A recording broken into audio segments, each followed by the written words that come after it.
comment gérer justement l'intermittence à l'ère de la décarbonation? Eh bien ouais, c'est une illustration très concrète de notre fil rouge tout au long de cette journée. Comment l'Open Innovation permet de résister à la crise et de répondre aux enjeux de demain. Bien sûr, pour en parler, Sandra Liezé, autour de cette table, j'ai beaucoup de chance parce que j'ai ceux qui font justement cette énergie de demain et qui permettent de gérer la fameuse intermittence dont on va parler avec vous, Stanislas Crevoisier, puisque vous êtes responsable du département Smart Energy et Digital Lab de Total. Vous portez l'innovation collaborative du groupe dans le domaine du renouvelable. À nos côtés également, 2 des 3 startups sur lesquelles on va faire des focus. Cyril Collin, vous êtes le CEO d'Elum. Bonjour. Bonjour à vous. Et Maxence Cheutard, le CEO d'Ezox. Bonjour. Alors on a parlé de la production de l'énergie en amont, mais qu'est-ce qui se passe en aval dans les bâtiments, notamment ceux dont on parlait tout à l'heure avec Cyril, pour mieux utiliser ces systèmes intelligents? Encore une fois, pour gérer cette intermittence, il y a le fait de savoir ce qui va se passer, de pouvoir envoyer des ordres. Il y a le stockage dont Cyril a tout à fait parlé, mais il y a un autre système dont Cyril a également parlé un peu avec les véhicules électriques, mais il n'y a pas que ça, qui sont les charges pilotables. Et le fait de pouvoir déplacer certaines consommations électriques pour mieux s'adapter à la production renouvelable. Et il y a plein en fait, de consommations qu'on peut tout à fait déplacer. Il y a donc la recharge des véhicules électriques ou la réinjection plus tard dans le réseau via le véhicule to grid. Il y a le chauffage, l'eau chaude, il y a des processus industriels, etc.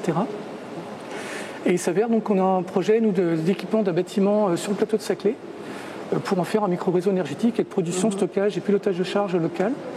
Et c'est là qu'on était amené à travailler avec la société Ezox. Bah oui, comme les choses sont bien faites justement, je renvoie la question à Maxence. Comment est-ce que vous opérez exactement avec Ezox? Dites-nous. Donc, nous, l'objectif, en fait, c'est de mieux gérer le chauffage des bâtiments. Le chauffage, c'est globalement 60% de la consommation finale d'énergie en France. Donc, c'est un très gros poste. Et c'est un poste qui est très mal géré au niveau de l'intermittence. C'est-à-dire que généralement, on chauffe en permanence un bâtiment, malgré un usage qui est très intermittent, où il y a des présences, des absences. Et pourquoi on le gère mal aujourd'hui? C'est parce que c'est très compliqué. On a des centaines de pièces, on a des occupations très intermittentes très différentes. Et il faut comprendre cette intermittence. Notre objectif, nous, c'est d'équiper chaque radiateur à eau chaude des bâtiments d'un ensemble de capteurs, donc de capteurs environnementaux, de capteurs de présence, qui vont être capables de comprendre l'usage de chaque pièce et derrière de générer des plannings de chauffage et d'absence qui sont adaptés à ce comportement.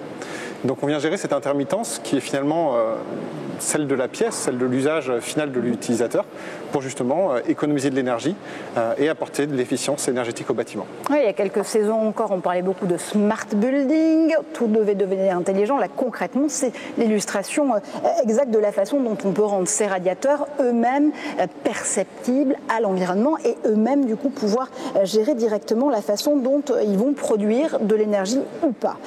Ce qui est intéressant, notamment en ce moment, parce que quand on est dans ce contexte de crise sanitaire, où on a du présentiel, où on a du distanciel, bien plus que jamais, on a besoin de mieux adapter sa consommation énergétique.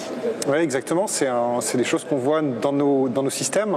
On connaît le taux d'occupation des bâtiments et on voit justement ce taux d'occupation qui se réadapte automatiquement aux nouveaux usages, au télétravail, à des présences vraiment très intermittentes dans les bâtiments.